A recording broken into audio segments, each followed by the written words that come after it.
So, my name is David Pouch. I'm the Product Manager for Digital and Business Support Services for BTEC Pearson, and I'm here today to talk you through the BTEC reforms, which I will just reiterate at the beginning, affect England only.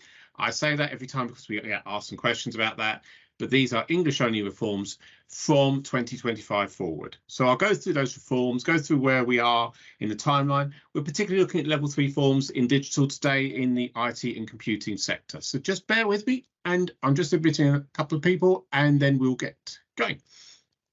So we're at a stage in the reforms where cycle 1 level 3 reforms, and if I speak in tongues with things like that as we go along, I'm really sorry. There's a lot of terminology that goes on with this, but the cycle 1 reforms were submitted in July last year, and we are currently awaiting the feedback from those from IFATE, AAQa and DFE. So whilst we do that, what we've got today is to share you where we are and also some of the materials with you and give you an idea of what's coming next. Okay. So the BTECs that were submitted in July fit into 2 camps. Now, the first camp are what's called alternative academic qualifications, and I'll go through how they fit on a programme of study in a second. Okay. The rules of what we could submit meant that we could submit qualifications of a 360 GLH size only, and there's a reason for that, which I'll get to in a second, and we could submit qualifications in computing and IT. Now, with regards to the reform work that's going on, where a T-level sits, a large AAQ cannot sit, not for 16 to 19 learners. So we didn't have the facility through the reform rules to submit large-scale qualifications. So the idea is that what we've done is created an information technology 360 extended certificate qualification and the 360 computing qualification, and I'll go through a little bit more about the programs of study with that as we go through the deck in front of you. But if you've got any questions about how that works with the program of study, just bear with it, ask away, and I'll see if I can answer those questions as we go through. For 19+ learners, the AAQs are not deemed suitable, so what we've actually submitted is a technical occupational qualification in cybersecurity, which is based upon the cybersecurity standard from IFATE, and we will submit at least another 2 qualifications there in the next cycle, which will be in June this year. Those will be in data, and there will be another one in software development. On top of that, we are looking at a possibility of submitting another qualification in that sector as we go along. Okay. So where we are with this particular reform for digital is that we submitted on 31st of July, and by the 31st of March next year, we will know whether those submissions have been successful. And when we go through what's underneath the bonnet of the IT and computer qualifications, we'll go through a bit about what that looks like and why it looks like that when we go through the successful bit. The final list will come out in July, and from the 1st of August 2025, these qualifications will be available for teaching and for funding. What that means is that, and we'll go through it on a subsequent slide, is that the BTECs that you currently run are good for next year, but from August 2025 onwards, you will move to the AAQ BTECs or other qualifications, and we'll go through a little bit of that later. So, if you've been to any of these briefings before, or if you're familiar with the funding mechanisms or the reform, you will have noted, or you have heard me say, that AAQs are single subjects that are sat alongside A-levels unless underneath exceptional circumstances. And only one AAQ can be sat alongside another 2 A-levels. So to be clear about what this means, for the majority of learners, unless there are exceptional circumstances, and SEND is exceptional circumstances, so we're still finding out all the details, a learner will take 1 small AAQ or 1 large AAQ where a T-level does not sit, so a good example of that would be sport, and then 2 A-levels alongside it. Now, in the briefing from DfE last month, they did allow some more wiggle room with regards to that. And what's on the screen, I'm not going to read it out word for word, and I will answer the question in the chat about this in a second, is that there will be some exceptional circumstances where two small AAQs can be sat alongside an A level, which I think answers the question in the chat. But they expect the majority of learners will sit one AAQ alongside two A levels. It will have to be suitable for the program of study. We don't know all the details about that. It will come on board as we go. So the question that I've already been asked, which I always get asked at this stage, is can you sit two AAQs alongside this? In exceptional circumstances, we expect that there could be. And if you look at the comment underneath, and these are direct quotes from the DfE guidance, and you will get copies of these slides afterwards. We expect to see some programs comprising purely A levels and T levels, and the study program can take a large technical qualification. But there might be some where there's one A level or two A levels where it benefits students. So the guidance is there. There is some flexibility been put in this recently. If you're going to ask me about what that means, we're still exploring that with the DfE. And as we get through in the next few months, we'll get to more details about that.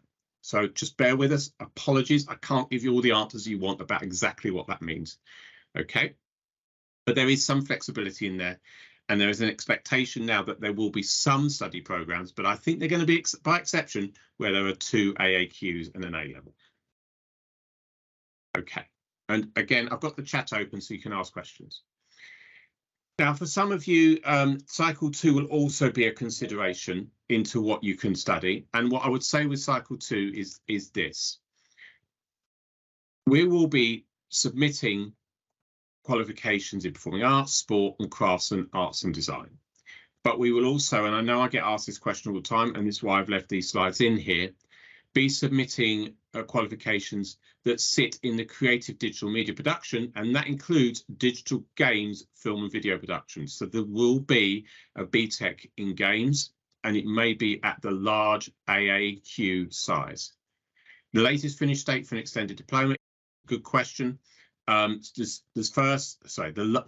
be clear about this. The last registration will be in 2024-2025 year, and then it will follow the normal rules about when they can finish that. So there is a time limit. I think it's longer than 2 years where they can sit that. So they will be funded for that program of study in the second year. So for the majority of learners, it'll be 24-25 year 1, 25-26 year 2. I hope that helps. So yes, what I would say within there is some facility for digital games. So I know I get asked that all the time. And my colleague Tim Brady's on the call with me, so please ask away and we will try and answer as much as we can. So there's also been an update, and it might not be of interest to the majority of people on the call, but some people might be of interest, that there will be some small exceptional AAQs that have been added into the latest guidance. It's a lot of words on there, which basically means that the following areas, and you'll notice none of these affect digital, can be created as an AAQ. So each AA is going away and looking at that, and these will be submitted for June next year. And there are a large number of them, but they don't actually impact our sector at all. And following on from that, there's a couple of examples of exceptions where DfE have been slightly more specific and ruled out things like business and criminology, but said environmental studies and applied science would be an AAQ. So those kind of things have come in. They don't affect our sector, and this is there for those people that are going to brief back to the rest of their staff room or the rest of their centre. I've left those slides in there for that reason. If you want to ask questions about other sectors, feel free. I may not have all the answers, but for us, the picture is unchanged because we have that T level sitting in this subject area. Technical qualifications, as we've already discussed, are the OTQs, which we've submitted in cyber. They're based upon occupational standards, and as I've already said, we are currently finalising the ones in data and software development, And a further one is what we're looking at the moment, and we will probably be able to give an update on that in the new year. These are for 19+ learners in digital because the T-level sits there. In other sectors, it may be that they are for 16 to 19s as well. But because the T-level sits there, there is not the facility to do that within the current reform cycle. I will skip through this because I think I've just explained that. Okay. Now, on our website, you should be able to now see the SAMs and the specifications for all of our Cycle 1 BTEC AAQs. And that includes the BTEC AAQs we're going to look at in slightly more detail today in computing and information technology. Those are 2 separate qualifications. Now, as part of reform, and just spoilers of the next few slides, we've had to make some difficult decisions about assessment and about content coverage for those qualifications. And I'll talk you through that, some of which you may like, some of which you may not, I'll be honest, but those difficult decisions are in the interest of getting those qualifications in front of learners. But what you will see on the website are the SAMs and the specifications ahead of time. You'll also see on our website the cybersecurity technician specification if you're teaching 19+ learners.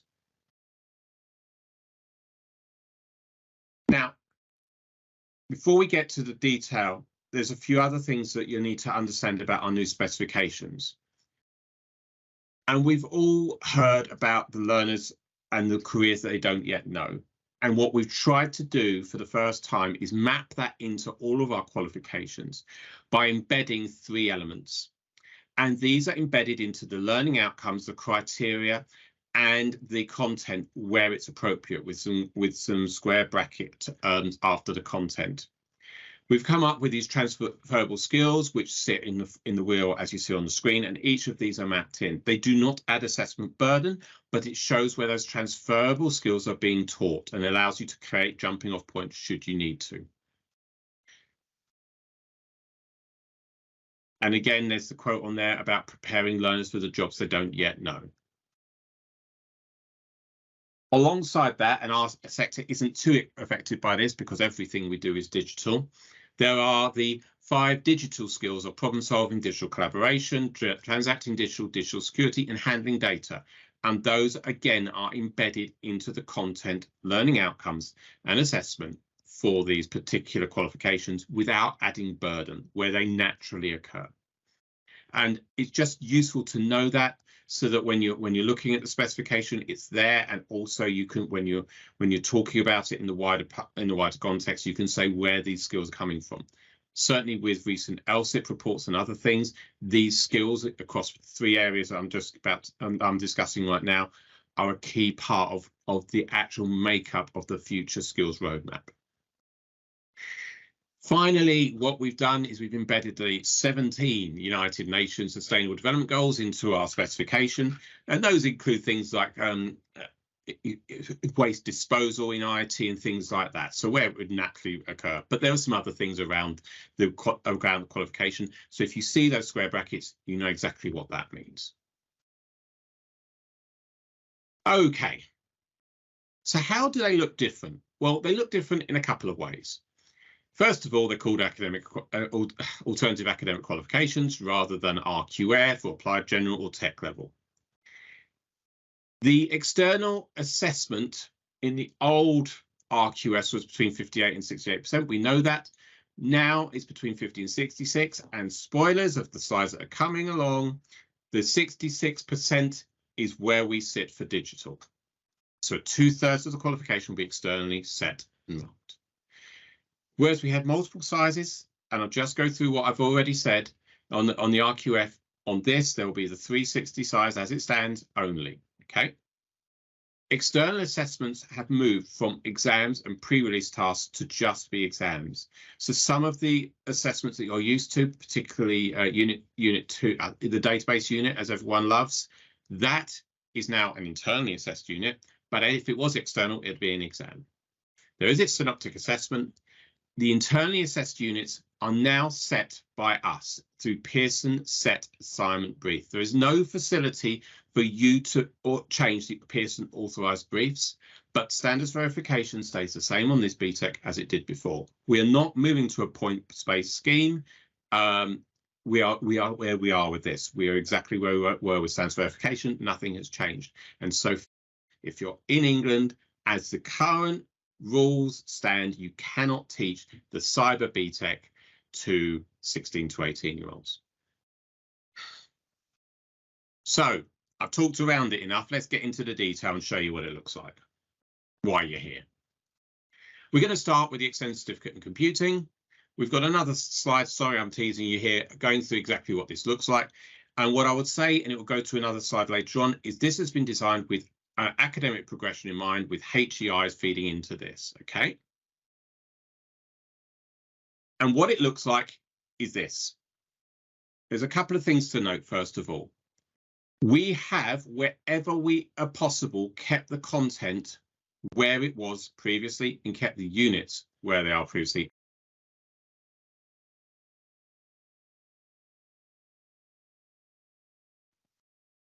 The units that are on the screen, almost all of them are in the existing BTECs and have just been updated. So the programming fundamentals is an amalgam of the Unit 1 and Unit 2 on the computing BTEC.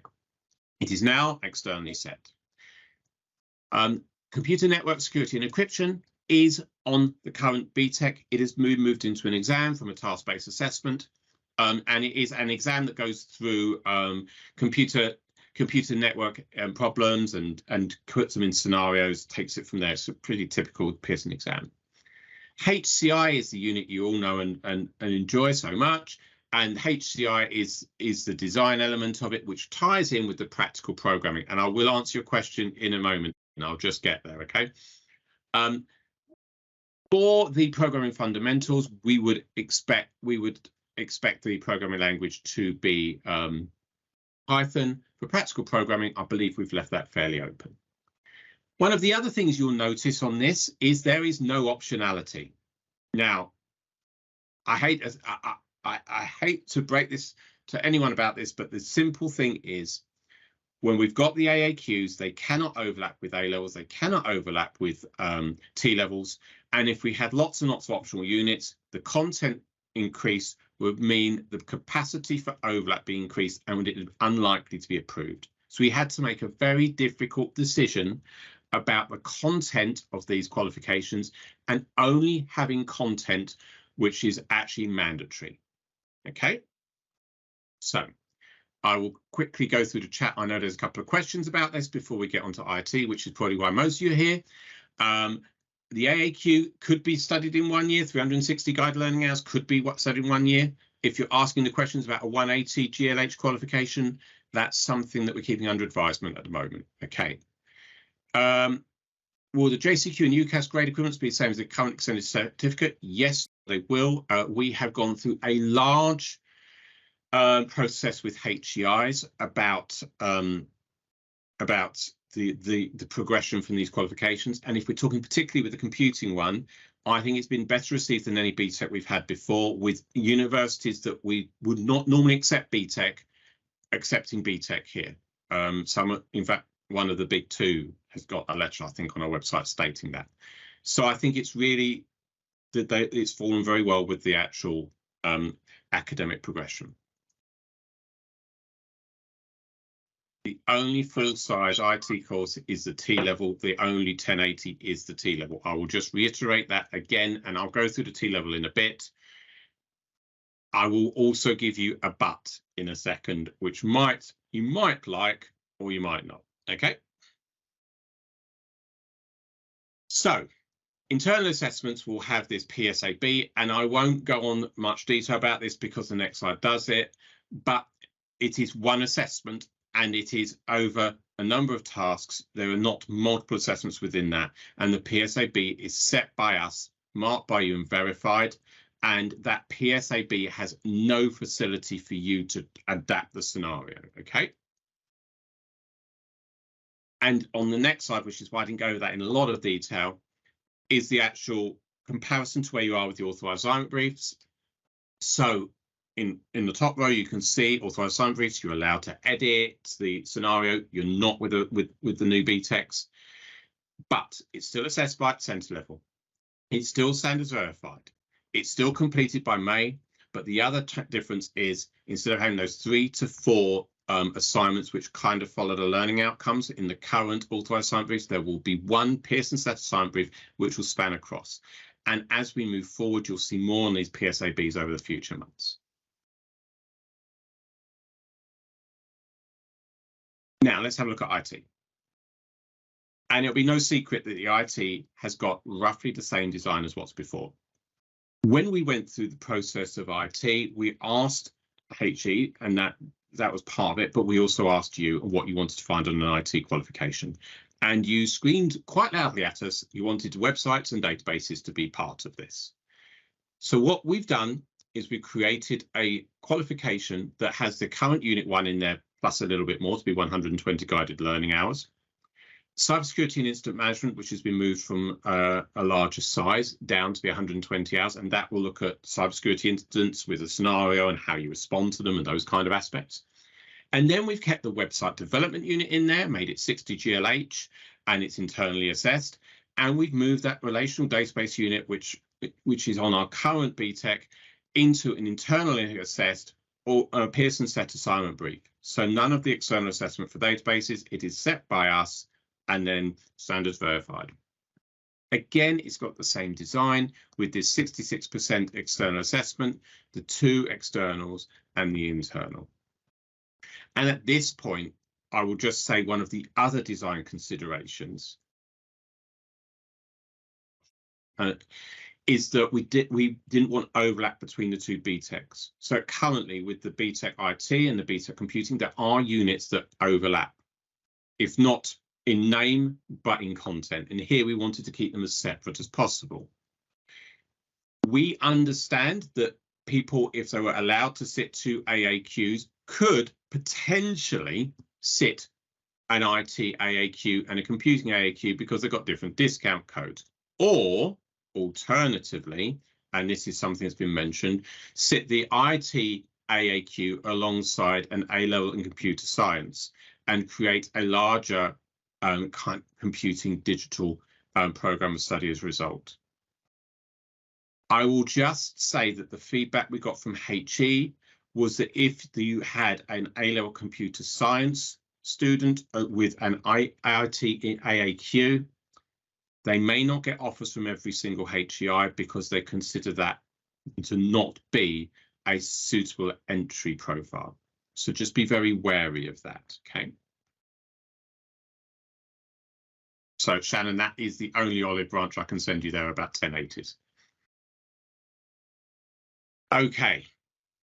And any questions about what I've gone through, just put it in the chat. We're going to go through a little bit more. Why no modeling spreadsheets? Would that be more beneficial to learners than web? We asked and people told us web. Okay. There is, I mean, we're being challenged on spreadsheets quite a bit. There isn't that much scope for spreadsheets at level 3. I believe that it will be a large part of our level 2 offering. We'll see how, yeah. Right. We went through a lot of talking to people to get to where we are. We spoke to a lot of universities, we spoke to a lot of employers, and we spoke to a lot of you during the development. We have a large number of universities that have been involved with it and have approved these and have said they will accept them as entry criteria on their qualifications. And as I've already said, some of those are the very prestigious universities, which typically don't look at BTEC, so it's been really, really good. Okay.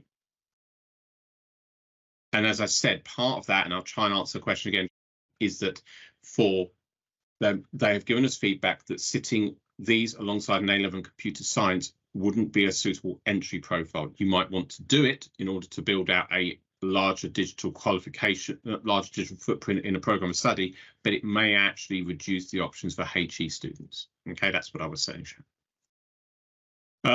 Okay. So as part of that, we've got all of the input from our external. And as I've said, we've got much more our HE progression opportunities as a result of what we've got here.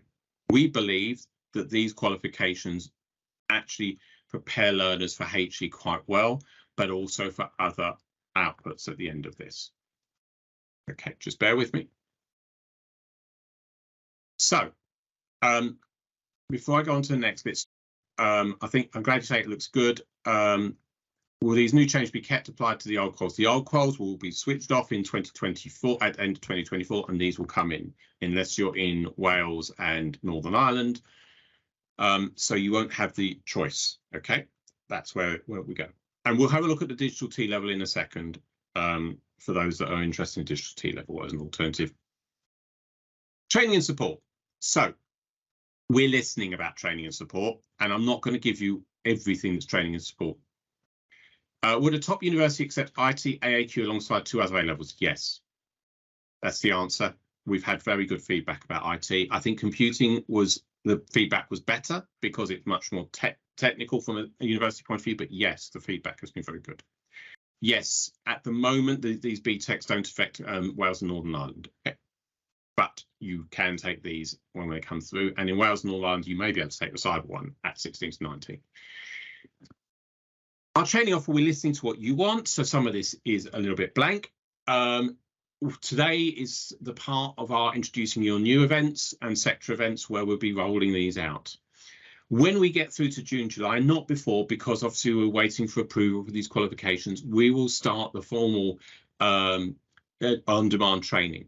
We split our training into 2 elements, these bite-sized videos, which are just there, and it's become very popular since 2020, where we get something where you can just access, get a bit of learning, move on, and the actual live and on-demand training. We'll have launch events for these, we'll have a welcome to BTEC event for these, plus also on the bite size, a short run through the qualification, practical assessment, first risk assessment, and those kind of elements.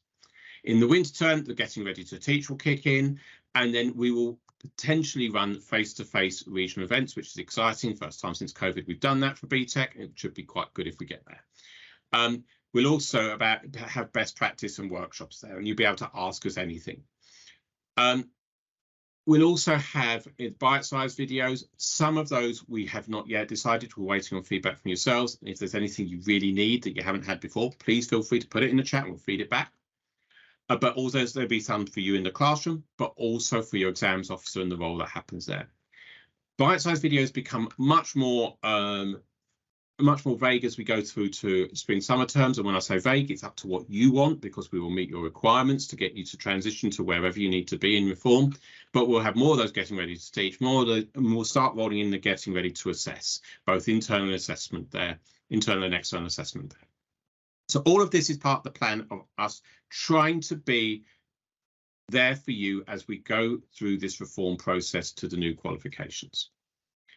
And there is a slide on the end about ABS, and I will go through that slightly at the end, but yeah, anyway. The other support options are still there. So Tim is on the call. He's our subject advisor, teaching ICT at pearson.com. I name drop and give his email every time I go on a call. So if you've got questions, teaching ICT at pearson.com, and you can get through to Tim, who's a subject specialist and keeps me on my toes every single day. Alongside that, you've got the usual BTEC delivery. We've got some textbooks that will be coming out, and we'll go into that in a minute. Exam Wizard and Results Plus. All of those facilities are there. And if you, as a teacher in the classroom, are not taking advantage, and I do say this all the time, of Exam Wizard and Results Plus, get yourself a login, get on there, because for the external assessment, it is invaluable. Okay. Teaching and learning resources, student books will be in print and digital form. We'll have teacher packs available.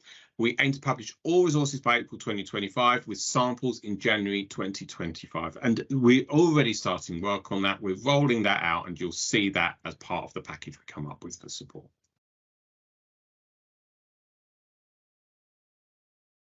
So our current suite is on the screen. We'll just go through the defunding quickly. And what you'll see here for IT is that unless you haven't moved from our old BTECs, you are fine for this academic year and next academic year. But when we get to 2025, you need to move to the AAQs or an alternative qualification. OK, that be the T level or whatever. The full funding guide is on our website. Please log in and see it if you're in any doubt. But if you're on the RQF, you are fine. What we will be briefing about and what we will be talking about over the next few months will be what level 2 reform looks like. And if you are very much confused about level 3 reform, level 2 reform is even more complex than that, and I apologise for that in advance. If you are currently a T-level provider and want to know more about level 2 reform, please reach out to me directly and I can talk to you about that. We need your input to design that to meet your needs as well. So it's my first name, my last name at pearson.com. Just get in touch and we can work with you to make sure those qualifications fit. The level 2 reform will hit in 2026, a year behind the level 3 reform. The qualifications are being submitted for next October, and we are currently at the very early design stages because we've only just got the rules on which we design to. And our level 2 reform website is there for you to look at and to try and get an idea of what it's going to look like. Of course, the other side of things and a discussion from many of you will be what you actually move to. Some of you will move to a hybrid AAQ A-level approach, and some of you look at T-levels. T-levels. So, as I said, for T-levels, for most centres, you're going to have to make a choice. Your SLT or exec or whatever you want to call it will have to make a choice as to where you're going to sit, whether you're going to a hybrid A-level AAQ or a T-level program of study for the majority of your vocational technical. We're going to go through what a T-level looks like very quickly. We're going to use the Pearson BTEC T-level, Pearson T-level as an example. There are 3 T-levels within digital. Pearson only have one of them. I'm only going to talk about the Pearson one. Okay. A T-level is a very, very different qualification from anything else that's out there. It is bigger than 1080. This one is 1200 GLH and it gets funded accordingly. The core is split into 3 assessments, a employer set project, and 2 exam papers, and the occupational specialism, which is half the qualification, is a large project.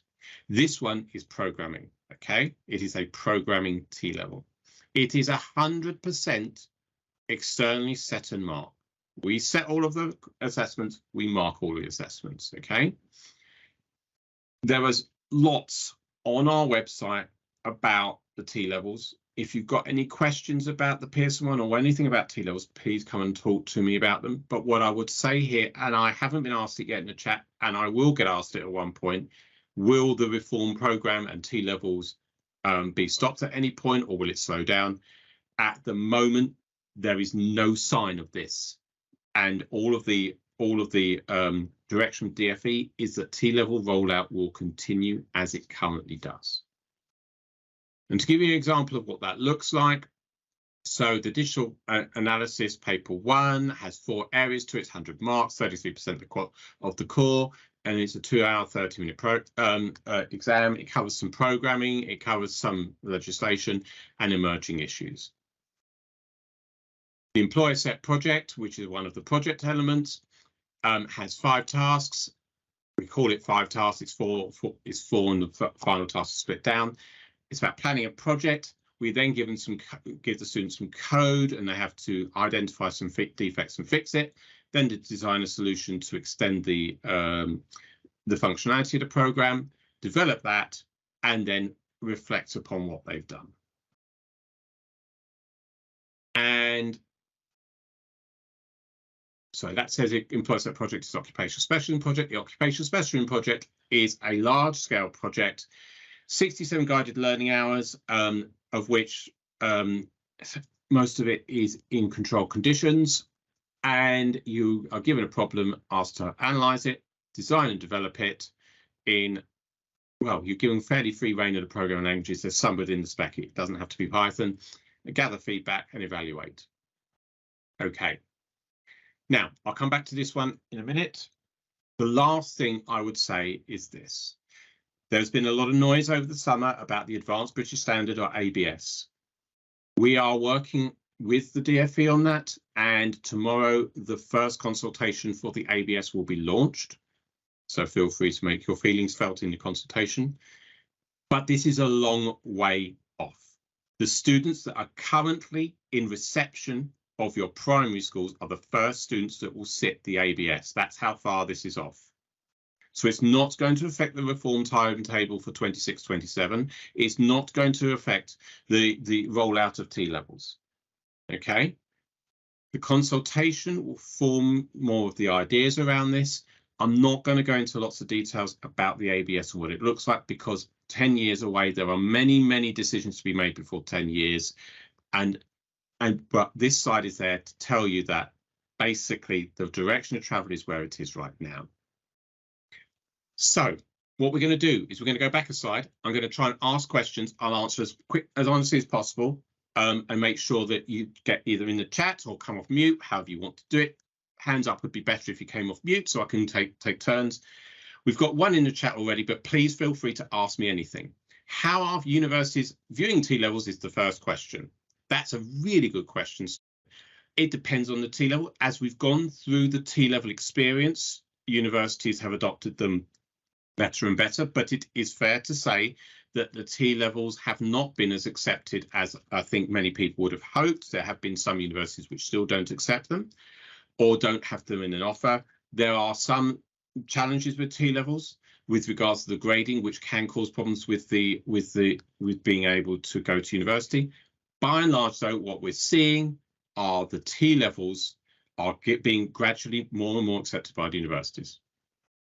What are the initial completion pass rates for T-levels? There's nothing been given overall, but there is a government website with that all on for each individual T-level, which we can put. And if I get second, I will put a link to that in the chat so you can look at what those outcomes are, and it will allow you to delve into each of the digital T-levels. What I would say, and not just digital T-levels, but all of T-levels, what I would say is that the T-levels have got a pretty good pass rate, a pretty good success rate, but there is a challenge, particularly in digital, in getting the higher grades at the moment. I'm not going to hide away from that. That's where the challenge is. These are new qualifications, and just a cursory look at those tables will tell you that.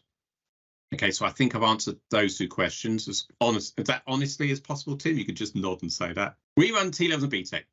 It's been ace having both, as they seem to suit learn differently. The grades aren't amazing, but pass rates are very high. I agree with you, Shannon. I think so.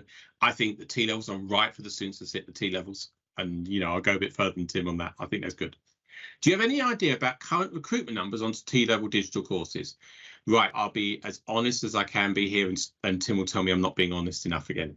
I think that most colleges and schools that are recruiting to T-levels are having smaller cohorts than BTEC, sometimes by quite a large factor. The challenges of that are numerous, but actually one of the big ones, notwithstanding it's a new qualification and all the things about progression and stuff like that, is the work placement and the demands and the availability of it. So what we're seeing is the T-levels have got challenges to being able to scale up to where a BTEC is. So without going into lots and lots of detail, I think there were 3,000 T-level students across all of the subjects last year that finished.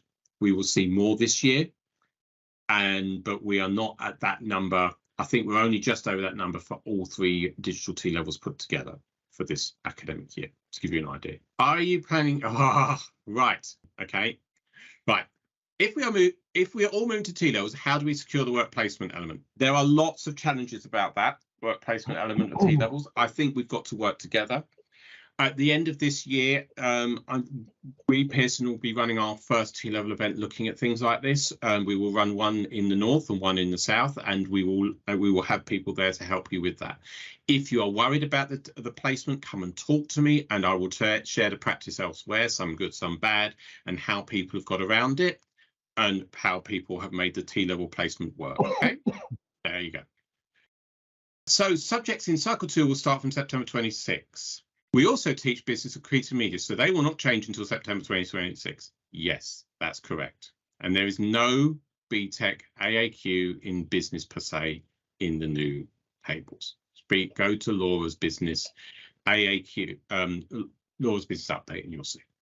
Tim's already answered about work placements. Yes, I understand. We have even class size among T-level and BTEC. Shannon, very good if you've got that. 15 per year for us in Grimsby, that's really good. I think, yeah, and you're reflecting what we're all saying, that it's the scaling up. We can all get a T-level cohort in the low teens, mid-teens, high teens, maybe low 20s. But when we scale up to where the size are for the BTECs, and this, you know, this is a recorded thing, so I'm being careful how I'm saying this, that we know there are challenges. There are options around that. If you need help with that, please reach out to me, okay? Common Core would be great if we do have all three. There are certain economies of scale regards to teaching and learning and assessment that work. However, and I'm going to be really clear about this, and I'll probably get told off for this, having a Common Core also causes problems when it comes to assessment, because the parts of the assessment that aren't in the occupational specialism, the students perform worse at. And we have seen with other T-levels, sometimes the Common Core has actually backfired and learners being asked questions which they didn't expect. Right, I think I'm asking all the questions on the chat, but please feel free to put more in. Can you drop your email for any further questions, please? Well, what I'm going to do is I'm going to put Tim's email in, because I always love dropping Tim in it, but I also put my email. Yeah, and I'll put it in the chat so anyone can talk to us. And I'm fairly open and honest about everything we got, so please ask anything, okay? We have BTEC students who sometimes do not pass their English or maths even after 2 years. What happens to a student on T-level that happens to them? Can they still pass? Yes, the rules about English and maths on a T-level were removed in 2020 before the first cohort sat. It's now a bit of an urban legend that you need the English and maths alongside it. You do not, you just need the T-level, okay? So that's a bit of good news I can give you today. Hope that helps. I always like giving some good news on these. Brilliant. Okay, our email addresses are there. We are here to answer your questions for the rest of this session, but also if you don't feel comfortable asking questions in a session like this, or just want to ask us, or just, we're happy to just chat to you about anything, well, almost anything, then please just get in touch with us and we'll do that. How can you fit timetabling a T-level and a GCSE? It won't fit. Very good point. It mostly doesn't. Most centres are deciding that the GCSE grade is a barrier for it. And that's why, one of the reasons why it was removed. Okay. A T-level is huge. Okay. I think, I honestly do think that on some T-levels, the maths and English content probably demands the GCSE level anyway. It's quite intense. And I'm sure Tim will back me up on that when I say that particularly some of the written elements of the digital T-level will require that GCSE English level. I hope you've got a good idea of what our new AAQs are, which is what most of us are here to talk about. If you need anything, our email's on there. Our website now has the spec and the SAMs within it. Please go and have a look and ask us anything. Yeah, we'll be rolling out training. We want to support you in the move to these new qualifications. We understand how the change for whatever your program of study is post 25 is a big change for you. So we will be trying to help you see that to get there. Okay, but I hope you found this really useful. If you've got anything that's missing, I'm sure there's something afterwards where you can ask, but please have a good Christmas if I don't speak to you beforehand or anything like that, and ask us anything in between. Thank you for coming today, and good luck over Christmas and the new year with any exams you've got.